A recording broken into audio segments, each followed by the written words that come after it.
A Simple Soul. Chapter 1. Félicité.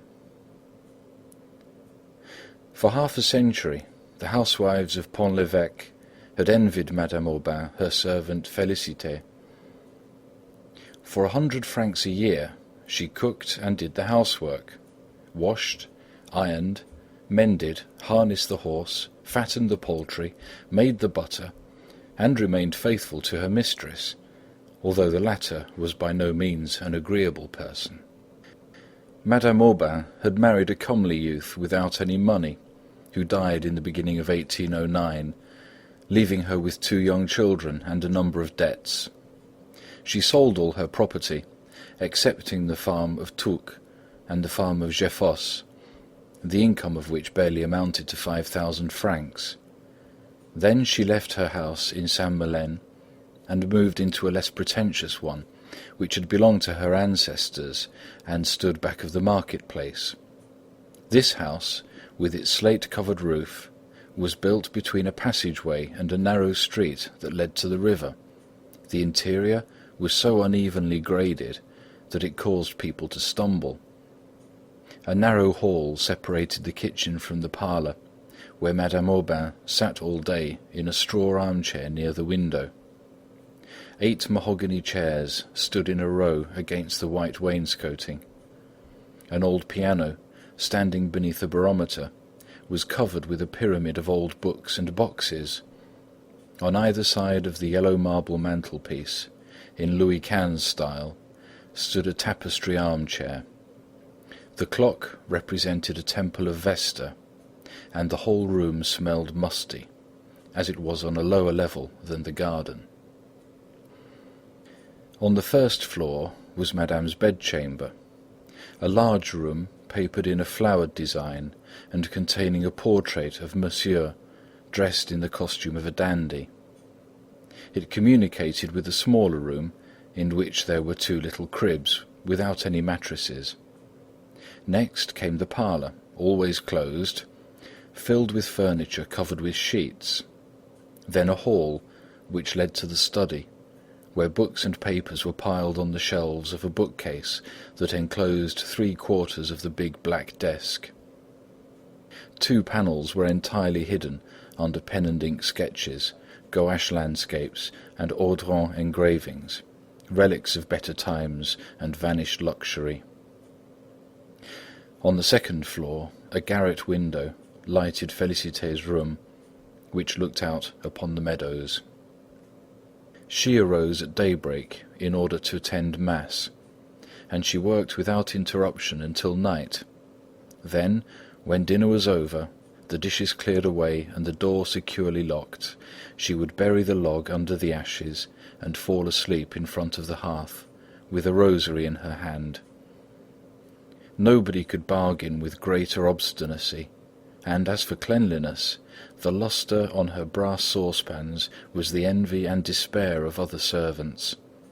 She was most economical, and when she ate, she would gather up crumbs with the tip of her finger, so that nothing should be wasted of the loaf of bread weighing 12 pounds, which was baked especially for her and lasted 3 weeks.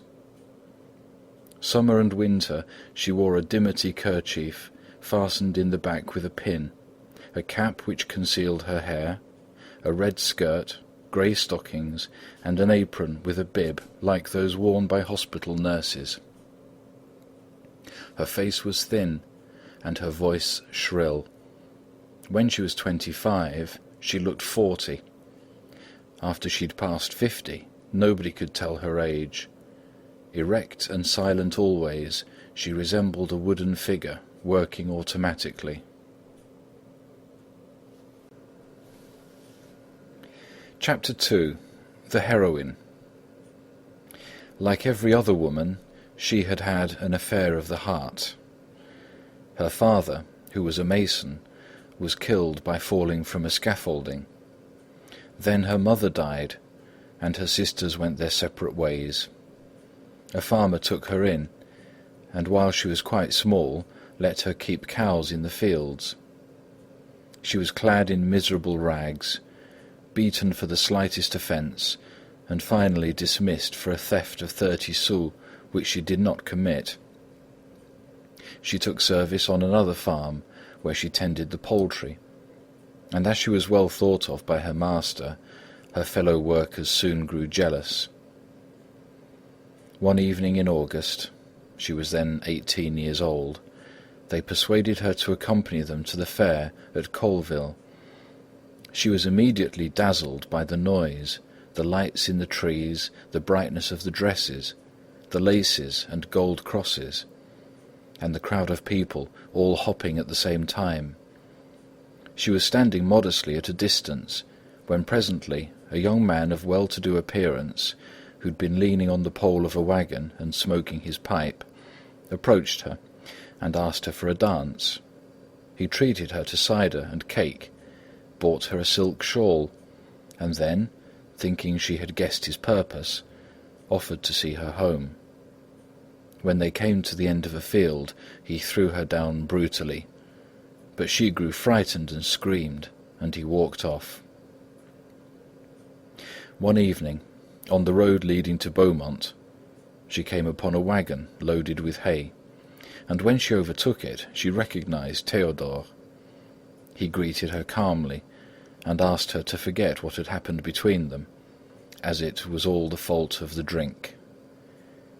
She did not know what to reply and wished to run away. Presently he began to speak of the harvest and of the notables of the village. His father had left Colleville and bought the farm of Les Échos, so that now they would be neighbours. "Ah!" she exclaimed. He then added that his parents were looking around for a wife for him, but that he himself was not so anxious and preferred to wait for a girl who suited him. She hung her head.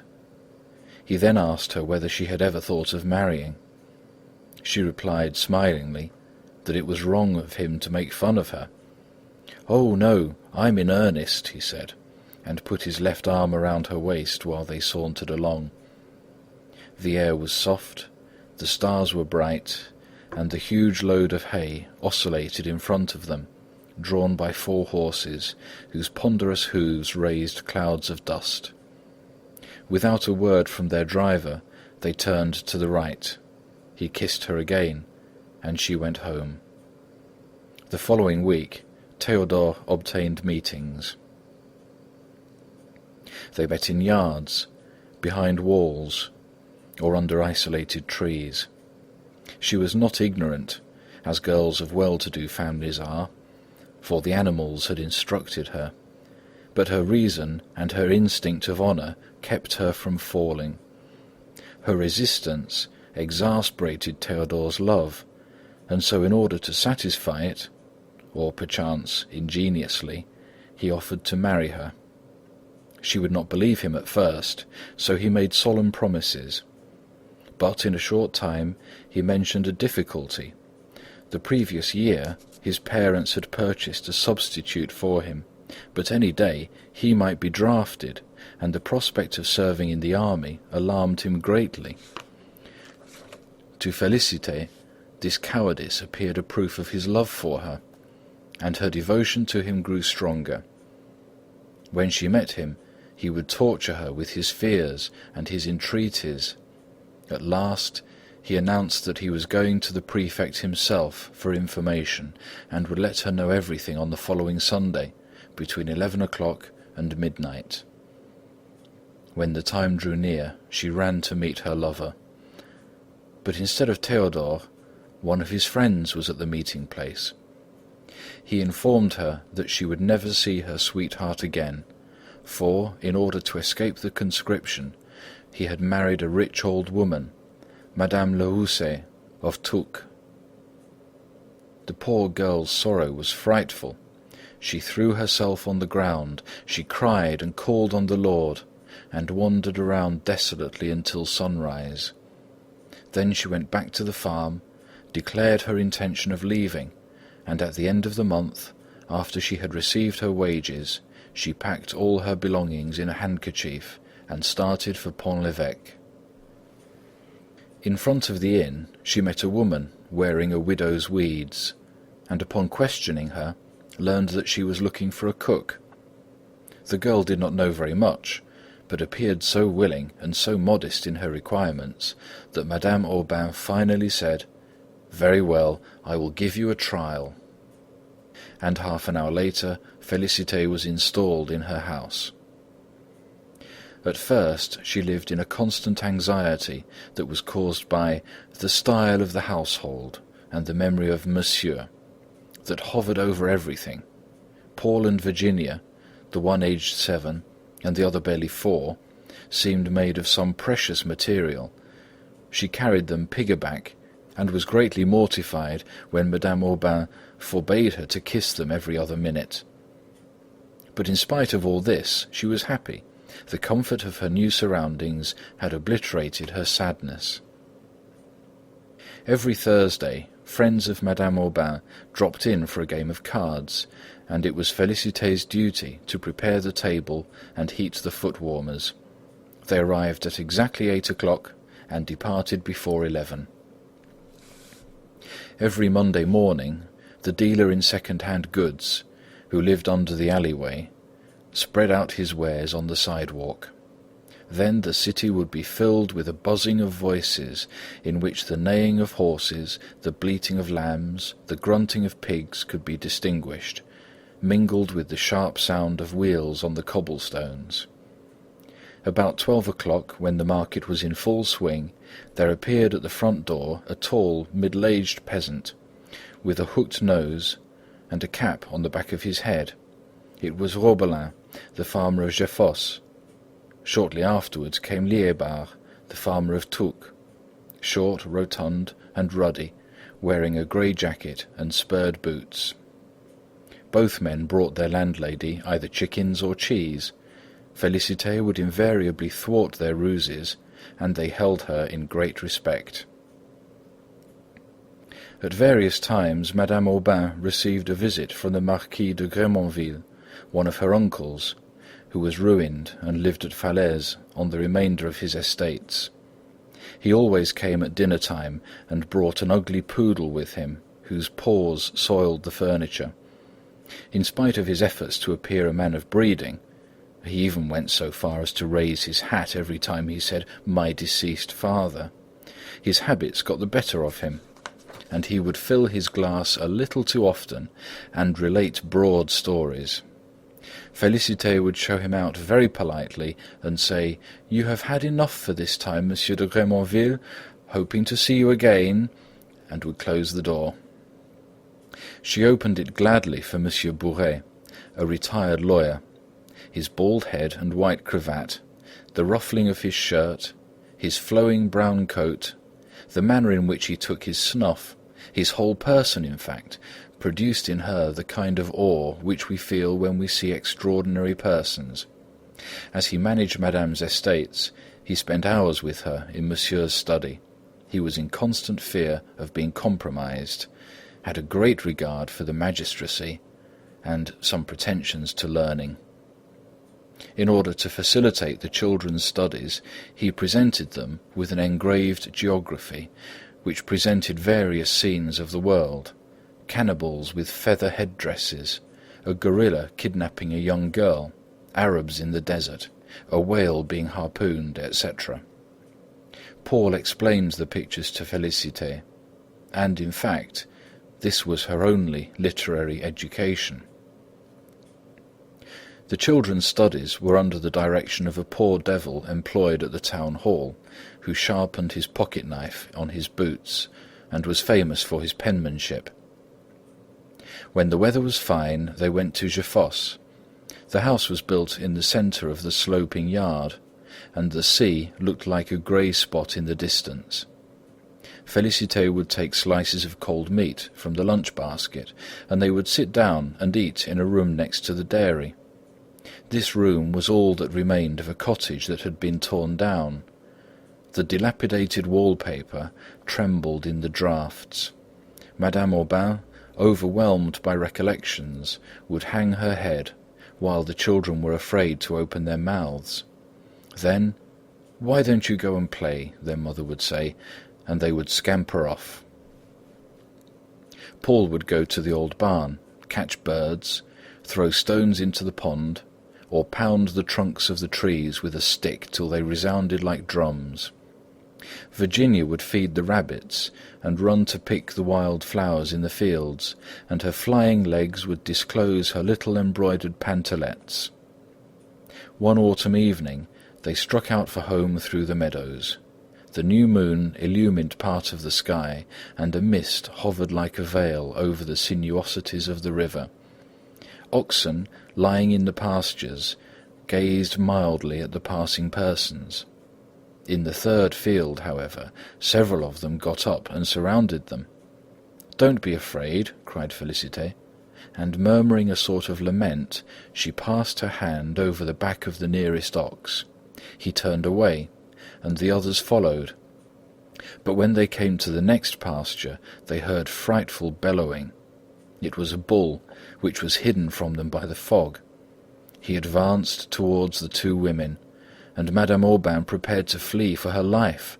"No, no, not so fast," warned Félicité. Still they hurried on, for they could hear the noisy breathing of the bull close behind them. His hoofs pounded the grass like hammers, and presently he began to gallop. Félicité turned round and threw patches of grass in his eyes.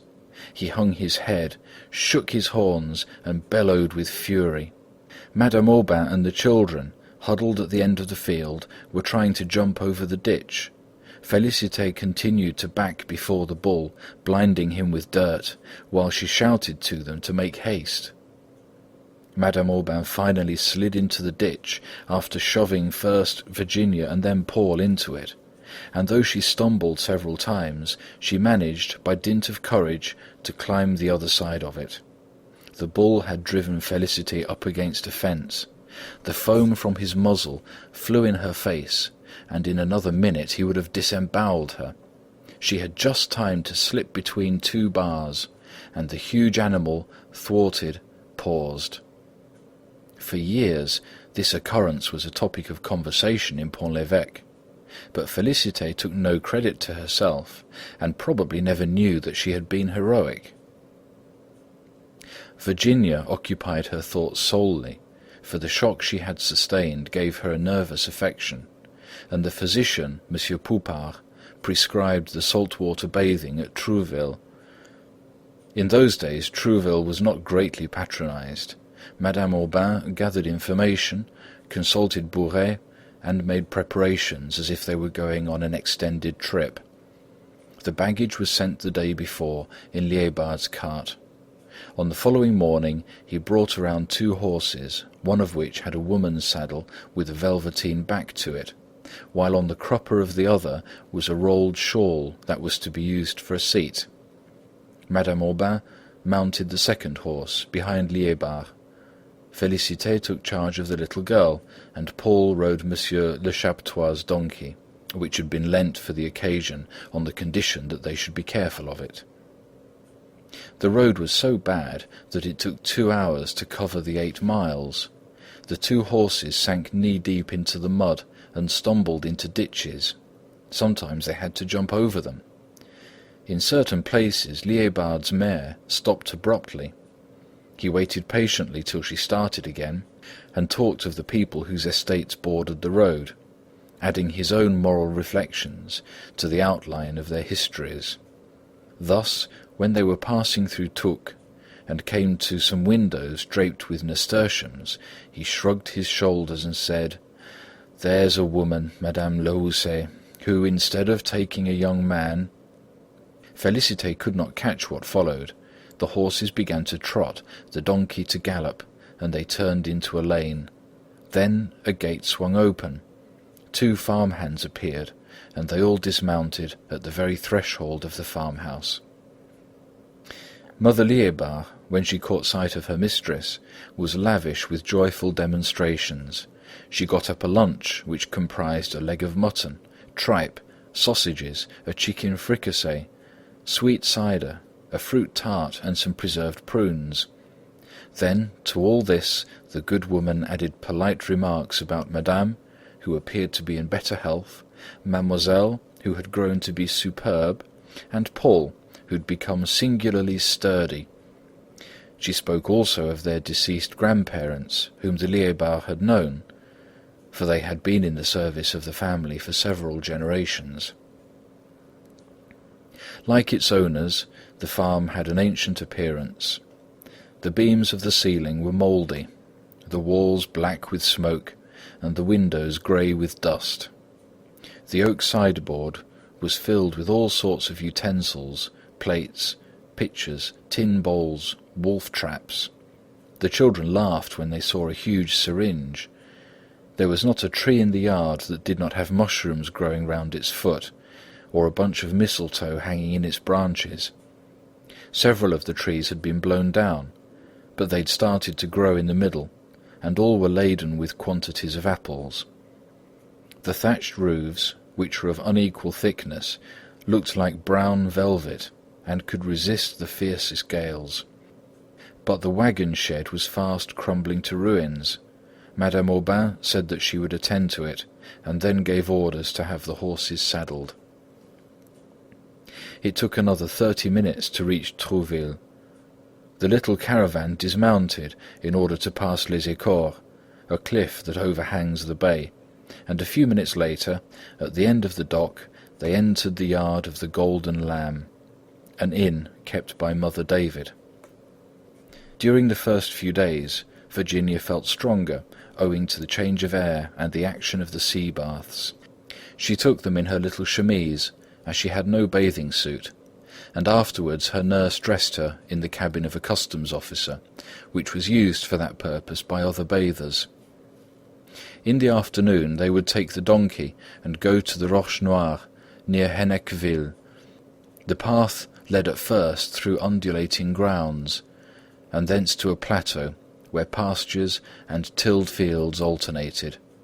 At the edge of the road, mingling with the brambles, grew holly bushes, and here and there stood large dead trees whose branches traced zigzags upon the blue sky. Ordinarily they rested in a field facing the ocean, with Deauville on their left and Havre on their right. The sea glittered brightly in the sun, and was as smooth as a mirror, and so calm that they could scarcely distinguish its murmur. Sparrows chirped joyfully, and the immense canopy of heaven spread over it all. Madame Aubain brought out her sewing, and Virginia amused herself by braiding reeds. Félicité wove lavender blossoms, while Paul was bored and wished to go home. Sometimes they crossed the Touques in a boat, and started to hunt for seashells. The outgoing tide exposed starfish and sea urchins, and the children tried to catch the flakes of foam which the wind blew away. The sleepy waves, lapping the sand, unfurled themselves along the shore that extended as far as the eye could see, but where land began it was limited by the downs which separated it from the swamp, a large meadow shaped like a hippodrome. When they went home that way, Trouville, on the slope of a hill below, grew larger and larger as they advanced, and, with all its houses of unequal height, seemed to spread out before them in a sort of giddy confusion. When the heat was too oppressive, they remained in their rooms. The dazzling sunlight cast bars of light between the shutters.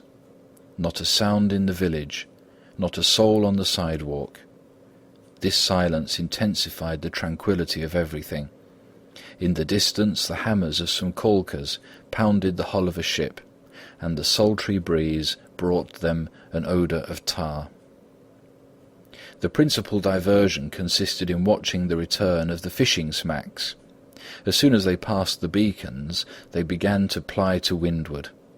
The sails were lowered to 1/3 of the masts, and with their foresails swelled up like balloons, they glided over the waves and anchored in the middle of the harbour.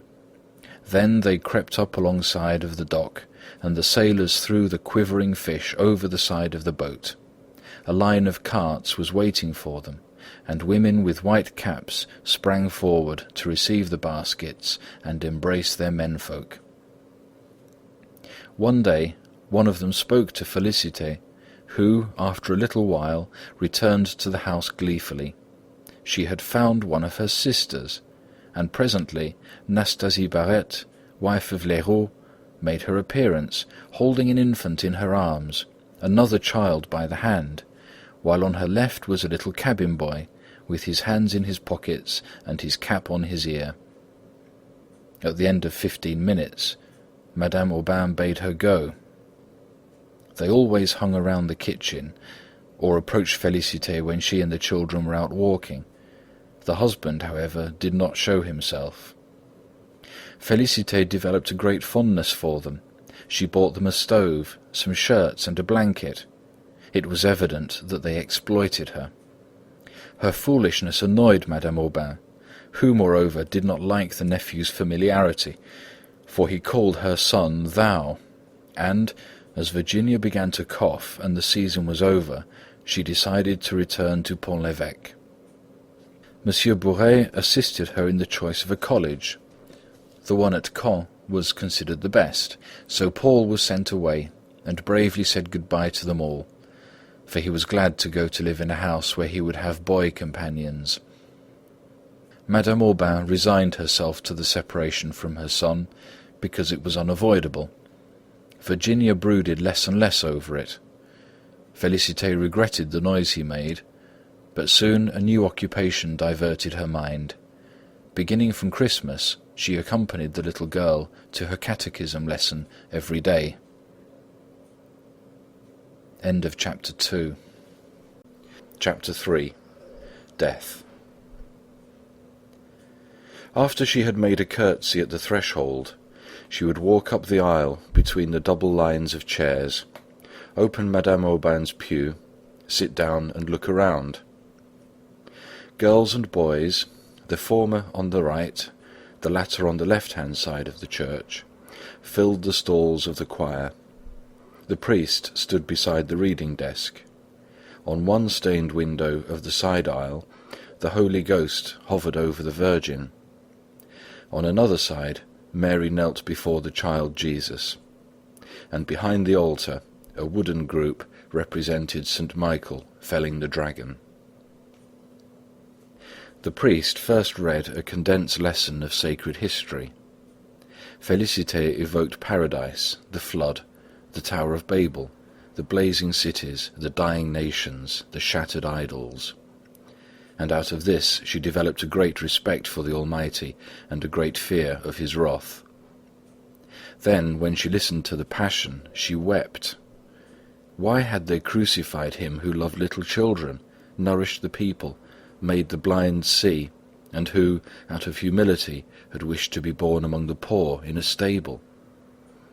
The sowings, the harvests, the wine-presses, all those familiar things which the Scriptures mention, formed a part of her life. The Word of God sanctified them, and she loved the lambs with increased tenderness for the sake of the Lamb, and the doves because of the Holy Ghost. She found it hard, however, to think of the latter as a person, for was it not a bird, a flame, and sometimes only a breath? Perhaps it is its light that at night hovers over swamps, its breath that propels the clouds, its voice that renders church bells harmonious. And Félicité worshipped devoutly while enjoying the coolness and the stillness of the church. As for the dogma, she could not understand it, and did not even try. The priest discoursed, the children recited, and she went to sleep, only to awaken with a start when they were leaving the church and their wooden shoes clattered on the stone pavement.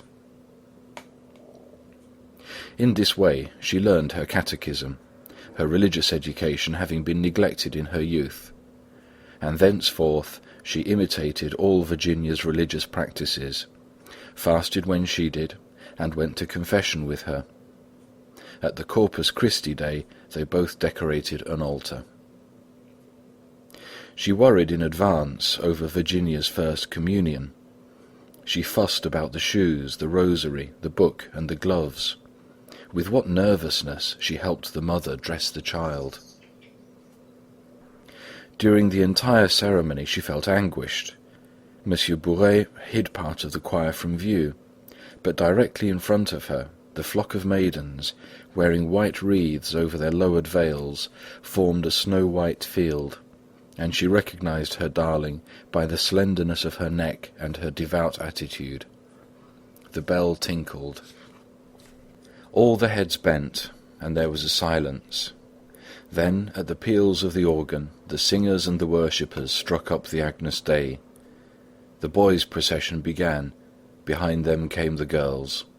With clasped hands they advanced step by step to the lighted altar, knelt at the first step, received one by one the host, and returned to their seats in the same order. When Virginia's turn came, Félicité leaned forward to watch her, and through that imagination which springs from true affection, she at once became the child, whose face and dress became hers, whose heart beat in her bosom, and when Virginia opened her mouth and closed her lids, she did likewise, and came very near fainting. The following day she presented herself early at the church, so as to receive communion from the curé. She took it with the proper feeling, but did not experience the same delight as on the previous day.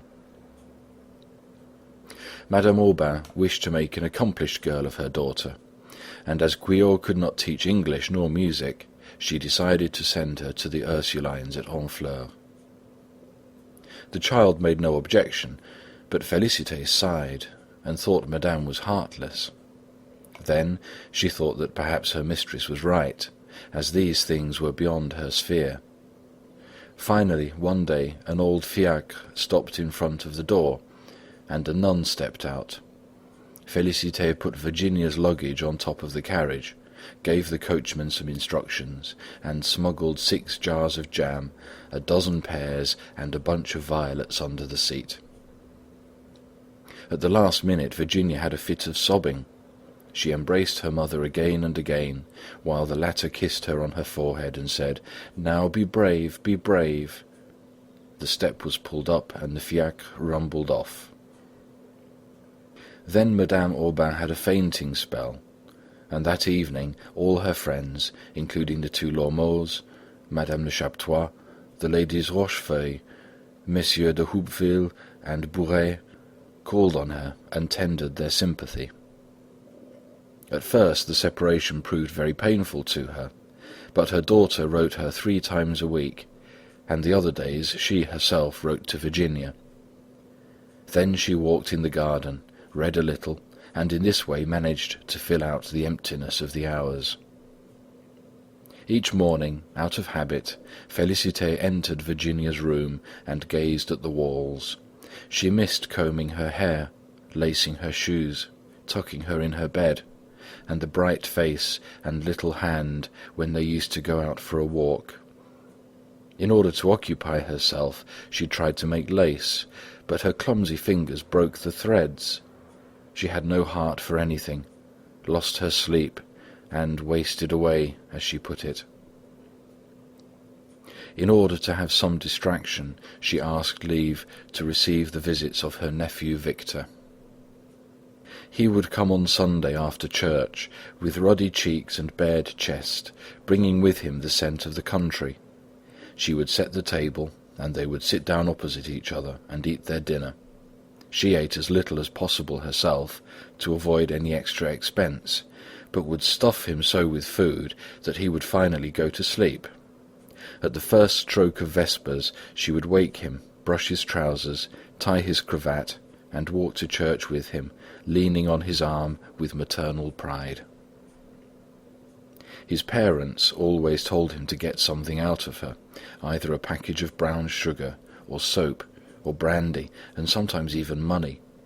He brought her his clothes to mend, and she accepted the task gladly, because it meant another visit from him. In August, his father took him on a coasting vessel. It was vacation time, and the arrival of the children consoled Félicité. But Paul was capricious, and Virginia was growing too old to be thee'd and thou'd, a fact which seemed to produce a sort of embarrassment in their relations. Victor went successively to Morlaix, to Dunkirk, and to Brighton. Whenever he returned from a trip, he would bring her a present. The first time it was a box of shells, the second a coffee cup, the third a big doll of gingerbread. He was growing handsome, had a good figure, a tiny moustache, kind eyes, and a little leather cap that sat jauntily on the back of his head. He amused his aunt by telling her stories mingled with nautical expressions. One Monday, the 14th of July, 1819, she never forgot the date, Victor announced that he'd been engaged on a merchant vessel, and that in 2 days he would take the steamer at Honfleur and join the sailor, which was going to start from Havre very soon. Perhaps he might be away 2 years. The prospect of his departure filled Félicité with despair, and in order to bid him farewell, on Wednesday night, after Madame's dinner, she put on her pattens and trudged the 4 miles that separated Pont-l'Évêque from Honfleur. When she reached the Calvary, instead of turning to the right, she turned to the left and lost herself in coal yards. She had to retrace her steps. Some people she spoke to advised her to hasten. She walked helplessly around the harbour, filled with vessels, and knocked against hawsers. Presently the ground sloped abruptly.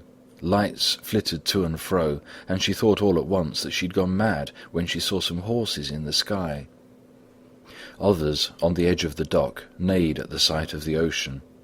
A derrick pulled them up in the air and dumped them into a boat, where passengers were bustling about among barrels of cider, baskets of cheese and bags of meal. Chickens cackled, the captain swore, and a cabin boy rested on the railing, apparently indifferent to his surroundings. Félicité, who did not recognize him, kept shouting, "Victor!" He suddenly raised his eyes, but while she was preparing to rush up to him, they withdrew the gangplank. The packet, towed by singing women, glided out of the harbour. Her hull squeaked, and the heavy waves beat up against her sides. The sail had turned, and nobody was visible, and on the ocean, silvered by the light of the moon, the vessel formed a black spot that grew dimmer and finally disappeared. When Félicité passed the Calvary again, she felt as if she must entrust that which was dearest to her to the Lord, and for a long while she prayed, with uplifted eyes and a face wet with tears. The city was sleeping. Some customs officials were taking the air, and the water kept pouring through the holes of the dam with a deafening roar. The town clock struck 2. The parlour of the convent would not open until morning, and surely a delay would annoy Madame, so in spite of her desire to see the other child, she went home. The maids of the inn were just arising when she reached Pont-l'Évêque. So the poor boy would be on the ocean for months. His previous trips had not alarmed her. One can come back from England and Brittany. But America, the colonies, the islands, were all lost in an uncertain region at the very end of the world. From that time on, Félicité thought solely of her nephew. On warm days she feared he would suffer from thirst, and when it stormed she was afraid he would be struck by lightning. When she hearkened to the wind that rattled in the chimney and dislodged the tiles on the roof, she imagined that he was being buffeted by the same storm, perched on top of a shattered mast, with his whole body bent backward and covered with sea foam, or, these were recollections of the engraved geography, he was being devoured by savages or captured in a forest by apes, or dying on some lonely coast. She never mentioned her anxieties, however. Madame Aubain worried about her daughter. The sisters thought that Virginia was affectionate but delicate. The slightest emotion enervated her. She had to give up her piano lessons. Her mother insisted upon regular letters from the convent. One morning, when the postman failed to come, she grew impatient and began to pace to and fro from her chair to the window. It was really extraordinary. No news since 4 days. In order to console her mistress by her own example, Félicité said, "Why, madame, I haven't had any news since 6 months." "From whom?" The servant replied gently. "Why, from my nephew." "Oh, yes, your nephew." And shrugging her shoulders, Madame Aubain continued to pace the floor, as if to say, "I did not think of it. Besides, I do not care. A cabin boy, a pauper. But my daughter, what a difference! Just think of it!" Félicité, although she'd been reared roughly, was very indignant. Then she forgot about it. It appeared quite natural to her that one should lose one's head about Virginia. The 2 children were of equal importance. They were united in her heart, and their fate was to be the same. The chemist informed her that Victor's vessel had reached Havana. He had read the information in a newspaper.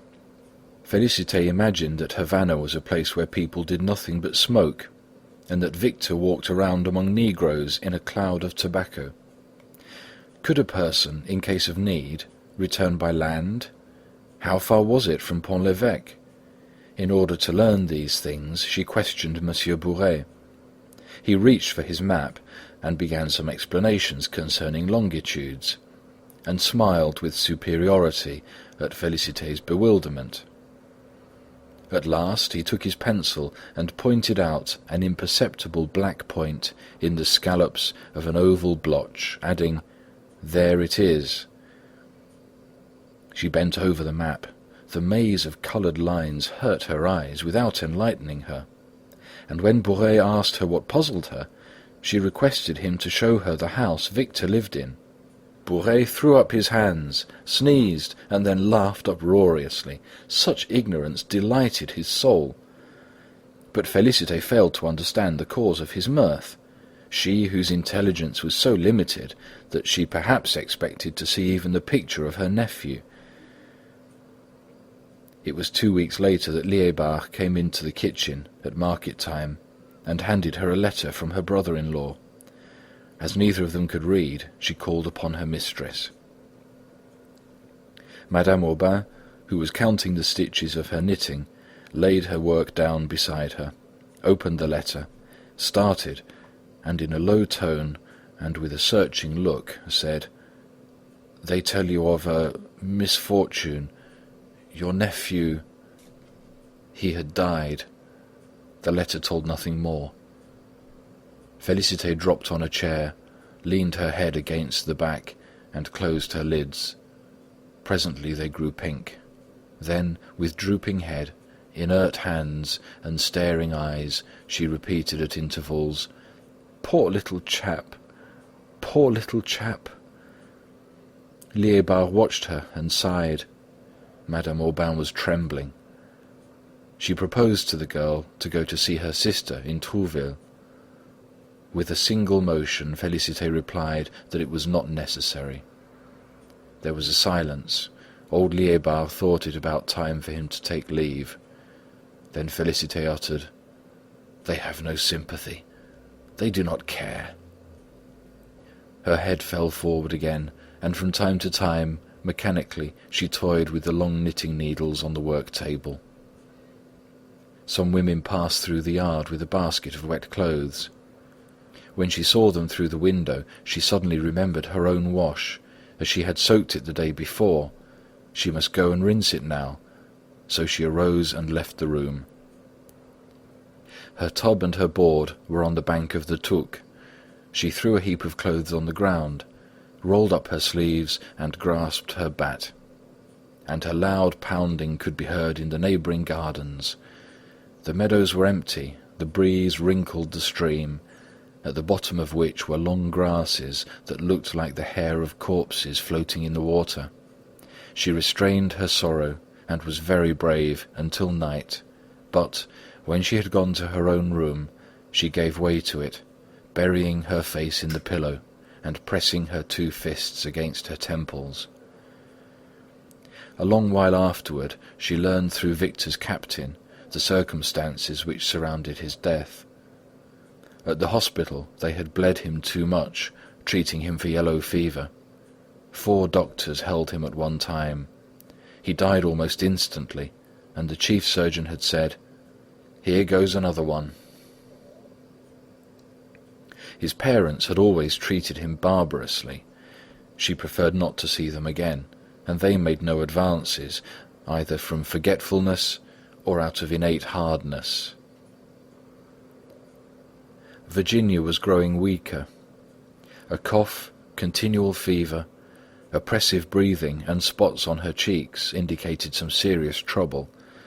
Monsieur Poupart had advised a sojourn in Provence. Madame Aubain decided that they would go, and she would have had her daughter come home at once had it not been for the climate of Pont-l'Évêque. She made an arrangement with a livery stable man who drove her over to the convent every Tuesday. In the garden there was a terrace from which the view extends to the Seine.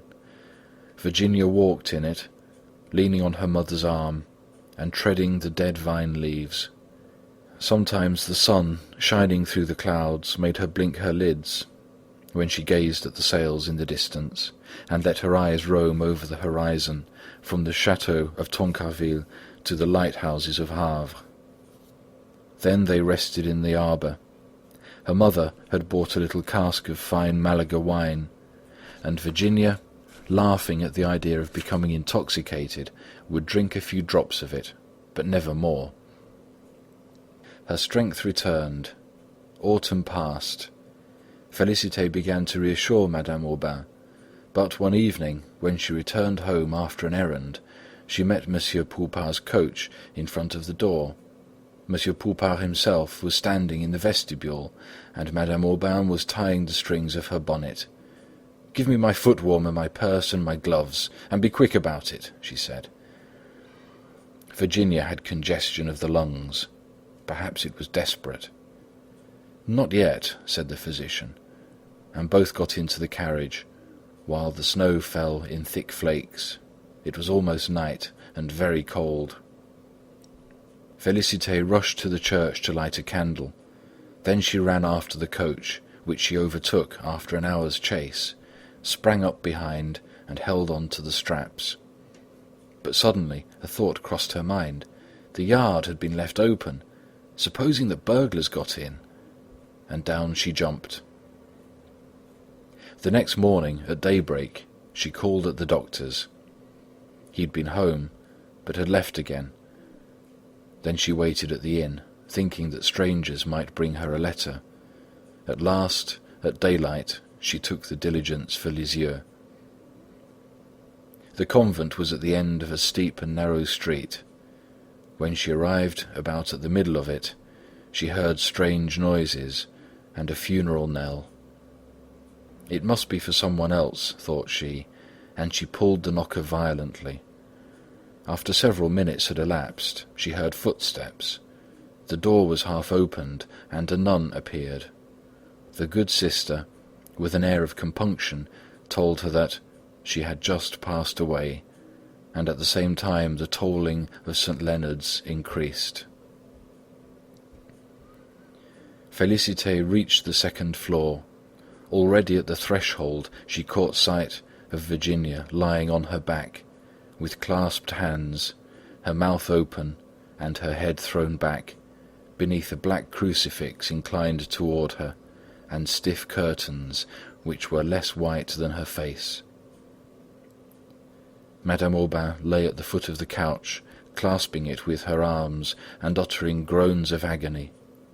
The Mother Superior was standing on the right side of the bed.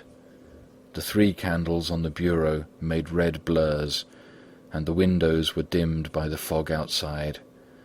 The nuns carried Madame Aubain from the room. For 2 nights, Félicité never left the corpse. She would repeat the same prayers, sprinkle holy water over the sheets, get up, come back to the bed and contemplate the body. At the end of the first vigil, she noticed that the face had taken on a yellow tinge. The lips grew blue, the nose grew pinched, the eyes were sunken. She kissed them several times, and would not have been greatly astonished had Virginia opened them. To souls like these, the supernatural is always quite simple. She washed her, wrapped her in a shroud, put her into the casket, laid a wreath of flowers on her head, and arranged her curls. They were blonde, and of an extraordinary length for her age. Félicité cut off a big lock, and put half of it into her bosom, resolving never to part with it.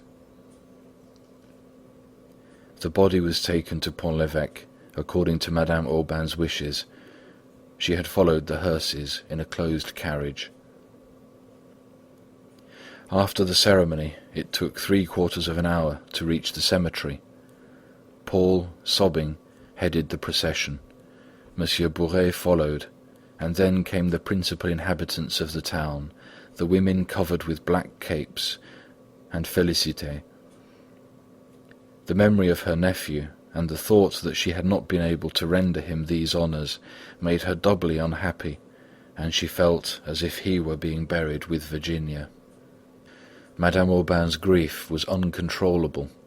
At first she rebelled against God, thinking that he was unjust to have taken away her child, she who had never done anything wrong, and whose conscience was so pure.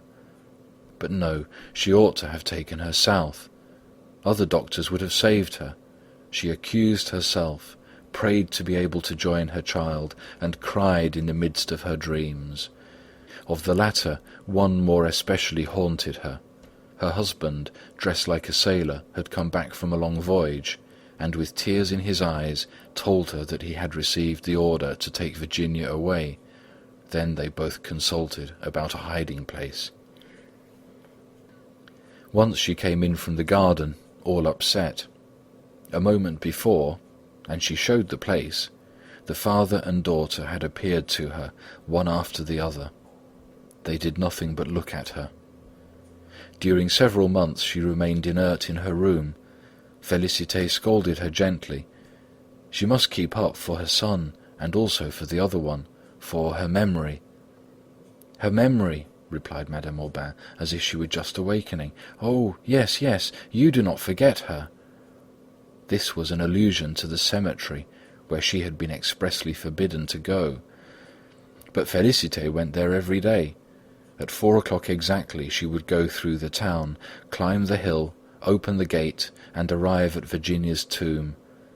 It was a small column of pink marble, with a flat stone at its base, and it was surrounded by a little plot enclosed by chains. The flower beds were bright with blossoms. Félicité watered their leaves, renewed the gravel, and knelt on the ground in order to till the earth properly. When Madame Aubin was able to visit the cemetery, she felt very much relieved and consoled. Years passed, all alike, and marked by no other events than the return of the great church holidays, Easter, Assumption, All Saints' Day. Household happenings constituted the only data to which in later years they often referred. Thus, in 1825, workmen painted the vestibule. In 1827, a portion of the roof almost killed a man by falling into the yard. In the summer of 1828, it was Madame's turn to offer the hallowed bread. At that time, Bourret disappeared mysteriously, and the old acquaintances, Guyot, Liébard, Madame Le Chaptois, Robelin, old Grémonville, paralysed since a long time, passed away one by one. One night, the driver of the mail in Pont-l'Évêque announced the Revolution of July. A few days afterward, a new sub-prefect was nominated, the Baron de Larsonnière, ex-consul in America, who, beside his wife, had his sister-in-law and her 3 grown daughters with him. They were often seen on their lawn, dressed in loose blouses, and they had a parrot and a negro servant. Madame Aubin received a call, which she returned promptly. As soon as she caught sight of them, Félicité would run and notify her mistress. But only one thing was capable of arousing her: a letter from her son. He could not follow any profession, as he was absorbed in drinking. His mother paid his debts, and he made fresh ones, and the sighs that she heaved while she knitted at the window reached the ears of Félicité, who was spinning in the kitchen. They walked in the garden together, always speaking of Virginia, and asking each other if such and such a thing would have pleased her, and what she would probably have said on this or that occasion. All her little belongings were put away in a closet of the room which held the two little beds, but Madame Aubain looked them over as little as possible. One summer day, however, she resigned herself to the task, and when she opened the closet, the moths flew out. Virginia's frocks were hung under a shelf, where there were 3 dolls, some hoops, a doll's house, and a basin which she had used. Félicité and Madame Aubain also took out the skirts, the handkerchiefs, and the stockings, and spread them on the beds, before putting them away again. The sun fell on the piteous things, disclosing their spots, and the creases formed by the motions of the body. The atmosphere was warm and blue, and a blackbird trilled in the garden. Everything seemed to live in happiness. They found a little hat of soft brown plush, but it was entirely moth-eaten. Félicité asked for it. Their eyes met, and filled with tears. At last the mistress opened her arms, and the servant threw herself against her breast, and they hugged each other, and giving vent to their grief in a kiss which equalized them for a moment. It was the first time that this had ever happened, for Madame Aubain was not of an expansive nature. Félicité was as grateful for it as if it had been some favour, and thenceforth loved her with animal-like devotion and a religious veneration. Her kind-heartedness developed. When she heard the drums of a marching regiment passing through the street, she would stand in the doorway with a jug of cider and give the soldiers a drink. She nursed cholera victims. She protected Polish refugees, and one of them even declared that he wished to marry her. But they quarrelled, for one morning when she returned from the Angelus, she found him in the kitchen, coolly eating a dish which he had prepared for himself in her absence. After the Polish refugees came Kolmish, an old man who was credited with having committed frightful misdeeds in '93. He lived near the river in the ruins of a pigsty. The urchins peeped at him through the cracks in the walls and through stones that fell on his miserable bed, where he lay gasping with catarrh, with long hair, inflamed eyelids, and a tumour as big as his head on one arm. She got him some linen, tried to clean his hovel, and dreamed of installing him in the bakehouse without his being in Madame's way. When the cancer broke, she dressed it every day. Sometimes she brought him some cake and placed him in the sun on a bundle of hay, and the poor old creature, trembling and drooling, would thank her in his broken voice and put out his hands whenever she left him. Finally he died, and she had a mass said for the repose of his soul. That day a great joy came to her. At dinner-time, Madame de Larsonnière's servant came with the parrot, the cage, and the perch and chain and lock. A note from the Baroness told Madame Aubain that as her husband had been promoted to a prefecture, they were leaving that night, and she begged her to accept the bird as a remembrance and a token of her esteem. Since a long time the parrot had been on Félicité's mind, because he came from America, which reminded her of Victor, and she had approached the negro on the subject. Once even she had said, "How glad Madame would be to have him." The man had repeated this remark to his mistress, who, not being able to keep the bird, took this means of getting rid of it. End of Chapter 3. Chapter 4. The Bird. He was called Lulu. His body was green, his head blue, the tips of his wings were pink, and his breast was golden. But he had the tiresome tricks of biting his perch, pulling his feathers out, scattering refuse, and spilling the water of his bath. Madame Aubain grew tired of him and gave him to Félicité for good. She undertook his education, and soon he was able to repeat, "Pretty boy, your servant, sir, I salute you, Marie." His perch was placed near the door, and several persons were astonished that he didn't answer to the name of Jacot, for every parrot is called Jacot. They called him a goose and a log, and these taunts were like so many dagger thrusts to Félicité. Strange stubbornness of the bird, which would not talk when people watched him.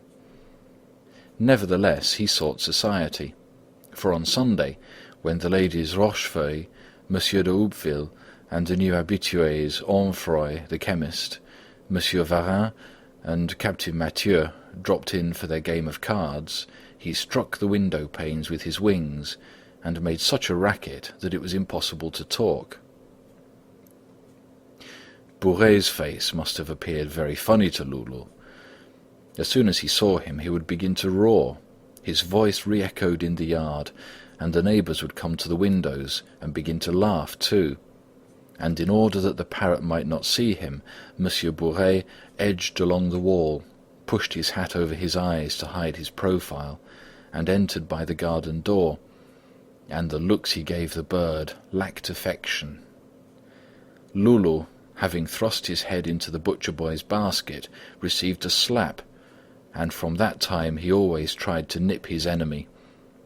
Fabu threatened to wring his neck, although he was not cruelly inclined, notwithstanding his big whiskers and tattooings. On the contrary, he rather liked the bird, and out of deviltry tried to teach him oaths. Félicité, whom his manner alarmed, put Loulou in the kitchen, took off his chain, and let him walk all over the house. When he went downstairs, he rested his beak on the steps, lifted his right foot, and then his left one. But his mistress feared that such feats would give him vertigo. He became ill and was unable to eat. There was a small growth under his tongue, like those chickens are sometimes afflicted with. Félicité pulled it off with her nails and cured him. One day Paul was imprudent enough to blow the smoke of his cigar in his face. Another time Madame Lormeau was teasing him with the tip of her umbrella, and he swallowed the tip. Finally he got lost. She had put him on the grass to cool him, and went away only for a second. When she returned, she found no parrot. She hunted among the bushes, on the bank of the river, and on the roofs, without paying any attention to Madame Aubain, who screamed at her, "Take care, you must be insane!" Then she searched every garden in Pont-l'Évêque, and stopped the passers-by to inquire of them, "Haven't you perhaps seen my parrot?" To those who had never seen the parrot, she described him minutely. Suddenly she thought she saw something green fluttering behind the mills at the foot of the hill, but when she was at the top of the hill, she couldn't see it. A hod-carrier told her that he had just seen the bird in Saint-Melaine, in Mother Simon's store. She rushed to the place. The people did not know what she was talking about. At last she came home, exhausted, with her slippers worn to shreds and despair in her heart. She sat down on the bench near Madame, and was telling of her search, when presently a light weight dropped on her shoulder. Loulou! What the deuce had he been doing? Perhaps he'd just taken a little walk around the town. She did not easily forget her scare. In fact, she never got over it. In consequence of a cold, she caught a sore throat, and some time afterwards she had an earache. 3 years later she was stone deaf, and spoke in a very loud voice even in church. Although her sins might have been proclaimed throughout the diocese without any shame to herself or ill effects to the community, the curé thought it advisable to receive her confession in the vestry room. Imaginary buzzings also added to her bewilderment. Her mistress often said to her, "My goodness, how stupid you are!" and she would answer, "Yes, madame," and look for something. The narrow circle of her ideas grew more restricted than it already was. The bellowing of the oxen, the chime of the bells no longer reached her intelligence. All things moved silently, like ghosts. Only one noise penetrated her ears, the parrot's voice. As if to divert her mind, he reproduced for her the tic-tac of the spit in the kitchen, the shrill cry of the fish vendors, the saw of the carpenter who had a shop opposite. And when the doorbell rang, he would imitate Madame Aubain. "Félicité, go to the front door!" They held conversations together, Loulou repeating the 3 phrases of his repertory over and over, Félicité replying by words that had no greater meaning, but in which she poured out her feelings. In her isolation, the parrot was almost a son, a lover. He climbed upon her fingers, pecked at her lips, clung to her shawl, and when she rocked her head to and fro like a nurse, the big wings of her cap and the wings of the bird flapped in unison. When clouds gathered on the horizon and the thunder rumbled, Loulou would scream, perhaps because he remembered the storms in his native forests. The dripping of the rain would excite him to frenzy. He flapped around, struck the ceiling with his wings, upset everything, and would finally fly into the garden to play. Then he would come back into the room, light on one of the andirons, and hop around in order to get dry. One morning, during the terrible winter of 1837, when she had put him in front of the fireplace on account of the cold, she found him dead in his cage, hanging to the wire bars with his head down. He had probably died of congestion, but she believed that he had been poisoned, and although she had no proofs whatsoever, her suspicion rested on Fabu. She wept so sorely that her mistress said, "Why don't you have him stuffed?" She asked the advice of the chemist, who had always been kind to the bird. He wrote to Havre for her. A certain man named Flaubert consented to do the work, but as the diligence driver often lost parcels entrusted to him, Félicité resolved to take her pet to Honfleur herself. Leafless apple trees lined the edges of the road. The ditches were covered with ice. The dogs on the neighbouring farms barked, and Félicité, with her hands beneath her cape, her little black sabots and her basket, trotted along nimbly in the middle of the sidewalk. She crossed the forest, passed by the Aux Chênes, and reached Saint-Gatien. Behind her, in a cloud of dust and impelled by the steep incline, a mail coach drawn by galloping horses advanced like a whirlwind. When he saw a woman in the middle of the road who did not get out of the way, the driver stood up in his seat and shouted to her, and so did the postilion, while the 4 horses, which he could not hold back, accelerated their pace. The 2 leaders were almost upon her. With a jerk of the reins he threw them to one side, but, furious at the incident, he lifted his big whip and lashed her from her head to her feet with such violence that she fell to the ground unconscious. Her first thought when she recovered her senses was to open the basket. Loulou was unharmed. She felt a sting on her right cheek. When she took her hand away, it was red, for the blood was flowing. She sat down on a pile of stones and sopped her cheek with her handkerchief. Then she ate a crust of bread she'd put in her basket and consoled herself by looking at the bird. Arriving at the top of Écumonville, she saw the lights of Honfleur shining in the distance like so many stars. Further on, the ocean spread out in a confused mass. Then a weakness came over her, the misery of her childhood, the disappointment of her first love, the departure of her nephew, the death of Virginia. All these things came back to her at once, and, rising like a swelling tide in her throat, almost choked her. Then she wished to speak to the captain of the vessel, and without stating what she was sending, she gave him some instructions. Flaubert kept the parrot a long time. He always promised that it would be ready for the following week. After 6 months he announced the shipment of a case, and that was the end of it. Really, it seemed as if Loulou would never come back to his home. They have stolen him, thought Félicité. Finally he arrived, sitting bolt upright on a branch, which could be screwed into a mahogany pedestal, with his foot in the air, his head on one side, and in his beak a nut which the naturalist, from love of the sumptuous, had gilded.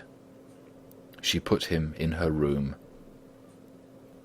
This place, to which only a chosen few were admitted, looked like a chapel and a second-hand shop, so filled was it with devotional and heterogeneous things. The door could not be opened easily on account of the presence of a large wardrobe. Opposite the window that looked out into the garden, a bull's-eye opened on the yard. A table was placed by the cot and held a wash-basin, 2 combs, and a piece of blue soap in a broken saucer. On the walls were rosaries, medals, a number of holy virgins, and a holy water basin made out of a coconut. On the bureau, which was covered with a napkin like an altar, stood the box of shells that Victor had given her, also a watering can and a balloon, writing books, the engraved geography, and a pair of shoes. On the nail which held the mirror hung Virginia's little plush hat. Félicité carried this sort of respect so far that she even kept one of Monsieur's old coats. All the things which Madame Aubain discarded, Félicité begged for her own room. Thus she had artificial flowers on the edge of the bureau, and a picture of the Comte d'Artois in the recess of the window. By means of a board, Loulou was set on a portion of the chimney which advanced into the room. Every morning when she awoke, she saw him in the dim light of dawn, and recalled bygone days and the smallest details of insignificant actions without any sense of bitterness or grief. As she was unable to communicate with people, she lived in a sort of somnambulistic torpor. The processions of Corpus Christi Day seemed to wake her up. She visited the neighbours to beg for candlesticks and mats so as to adorn the temporary altars in the street. In church she always gazed at the Holy Ghost and noticed that there was something about it that resembled a parrot.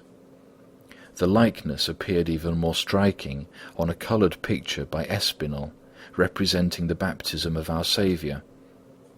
With his scarlet wings and emerald body, it was really the image of Loulou. Having bought the picture, she hung it near the one of the Comte d'Artois, so that she could take them in at one glance. They associated in her mind, the parrot becoming sanctified through the neighbourhood of the Holy Ghost, and the latter becoming more lifelike in her eyes and more comprehensible. In all probability, the Father had never chosen as messenger a dove, as the latter has no voice, but rather one of Loulou's ancestors, and Félicité said her prayers in front of the coloured picture, though from time to time she turned slightly toward the bird. She desired very much to enter in the ranks of the Daughters of the Virgin, but Madame Aubain dissuaded her from it. A most important event occurred, Paul's marriage. After being first a notary's clerk, and then in business, and then in the customs and a tax collector, and having even applied for a position in the administration of woods and forests, he had at last, when he was 36 years old, by a divine inspiration found his vocation, registrature, and he displayed such a high ability that an inspector had offered him his daughter and his influence. Paul, who had become quite settled, brought his bride to visit his mother. But she looked down upon the customs of Pont-l'Évêque, put on airs, and hurt Félicité's feelings. Madame Aubain felt relieved when she left. The following week they learned of Monsieur Bouret's death in an inn. There were rumours of suicide, which were confirmed. Doubts concerning his integrity arose. Madame Aubain looked over her accounts and soon discovered his numerous embezzlements. sales of wood which had been concealed from her, false receipts, etc. Furthermore, he had an illegitimate child, and entertained a friendship for a person of Dozulé. These base actions affected her very much. In March 1853, she developed a pain in her chest. Her tongue looked as if it were coated with smoke, and the leeches they applied did not relieve her oppression, and on the 9th evening she died, being just 72 years old. People thought that she was younger, because her hair, which she wore in bands framing her pale face, was brown. Few friends regretted her loss, for her manner was so haughty that she did not attract them. Félicité mourned for her as servants seldom mourn for their masters. The fact that Madame should die before herself perplexed her mind, and seemed contrary to the order of things, and absolutely monstrous and inadmissible. 10 days later, the time to journey from Besançon, the heirs arrived. Her daughter-in-law ransacked the drawers, kept some of the furniture, and sold the rest.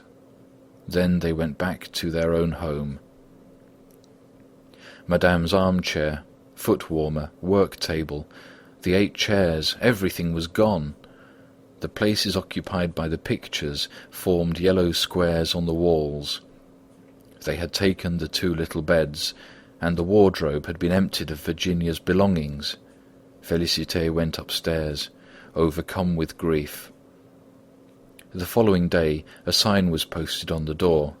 The chemist screamed in her ear that the house was for sale. For a moment she tottered, and had to sit down. What hurt her most was to give up her room, so nice for poor Loulou. She looked at him in despair, and implored the Holy Ghost, and it was this way that she contracted the idolatrous habit of saying her prayers kneeling in front of the bird. Sometimes the sun fell through the window on his glass eye, and lighted a great spark in it, which sent Félicité into ecstasy. Her mistress had left her an income of 380 francs. The garden supplied her with vegetables. As for clothes, she had enough to last her till the end of her days, and she economized on the light by going to bed at dusk. She rarely went out, in order to avoid passing in front of the second-hand dealer's shop where there was some of the old furniture. Since her fainting spell, she dragged her leg, and as her strength was failing rapidly, old Mother Simon, who had lost her money in the grocery business, came every morning to chop the wood and pump the water. Her eyesight grew dim. She did not open the shutters after that. Many years passed, but the house did not sell or rent. Fearing that she would be put out, Félicité did not ask for repairs. The laths of the roof were rotting away, and during one whole winter her bolster was wet. After Easter, she spat blood. Then Mother Simon went for a doctor. Félicité wished to know what her complaint was, but, being too deaf to hear, she caught only one word: pneumonia. She was familiar with it, and gently answered, "Ah, like Madame," thinking it quite natural that she should follow her mistress. The time for the altars in the street drew near. The first one was always erected at the foot of the hill, the second in front of the post office, and the third in the middle of the street. This position occasioned some rivalry among the women, and they finally decided upon Madame Aubin's yard. Félicité's fever grew worse. She was sorry that she could not do anything for the altar. If she could, at least, have contributed something toward it. Then she thought of the parrot.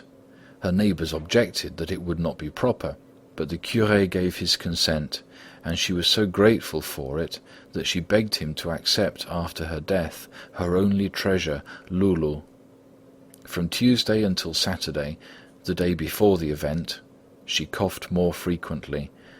In the evening her face was contracted, her lips stuck to her gums, and she began to vomit. And in the following day she felt so low that she called for a priest. 3 neighbours surrounded her when the Dominie administered the extreme unction.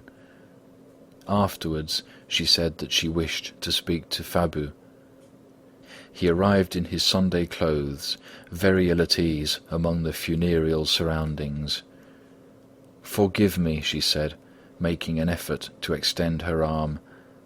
"I believed it was you who killed him." What did such accusations mean? Suspect a man like him of murder? And Fabu became excited and was about to make trouble. "Don't you see that she's not in her right mind?"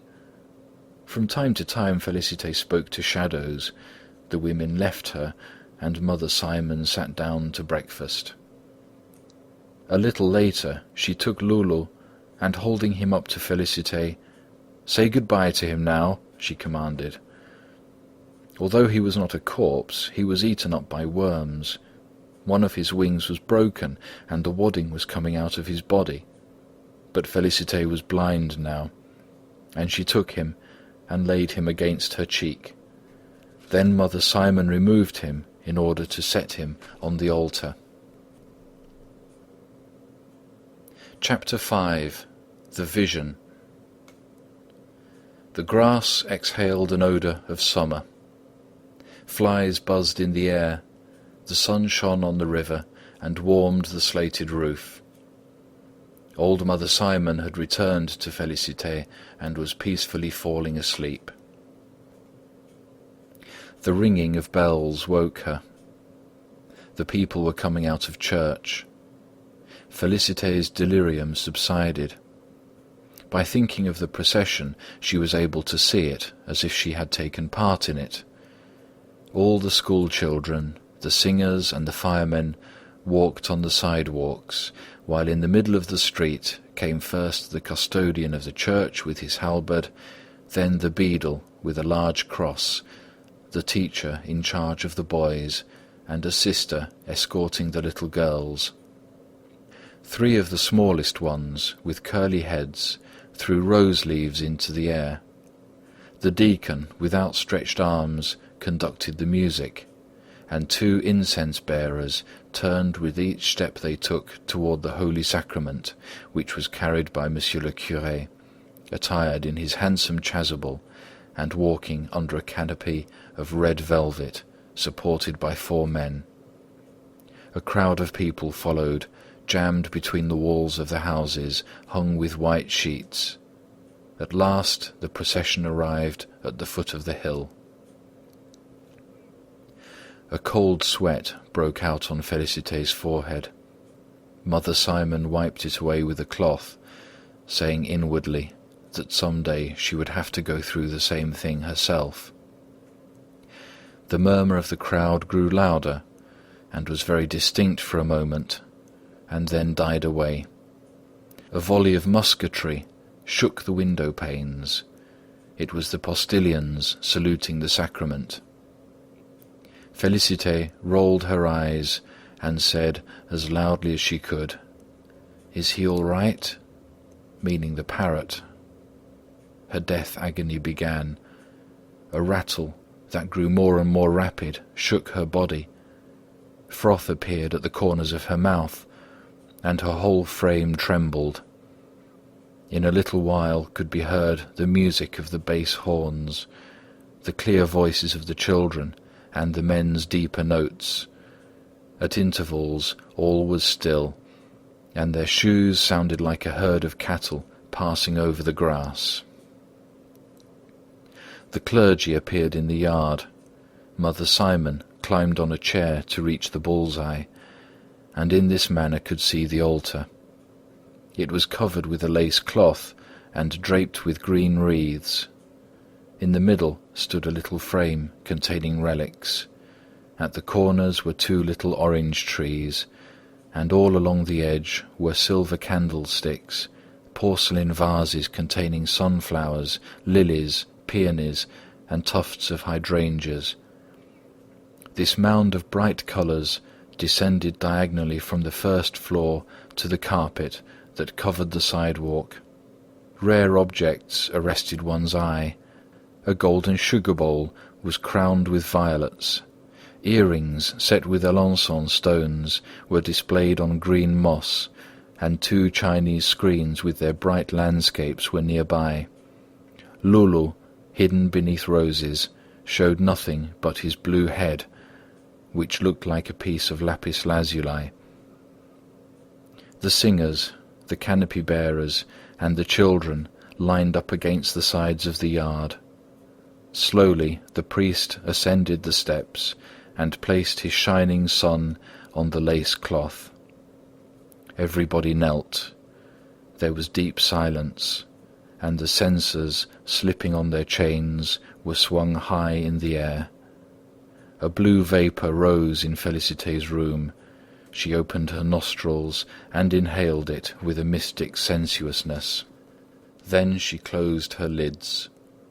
Her lips smiled.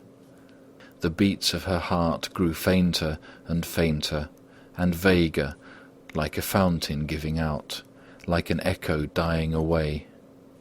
And when she exhaled her last breath, she thought she saw in the half-opened heavens a gigantic parrot hovering above her head. End of A Simple Soul.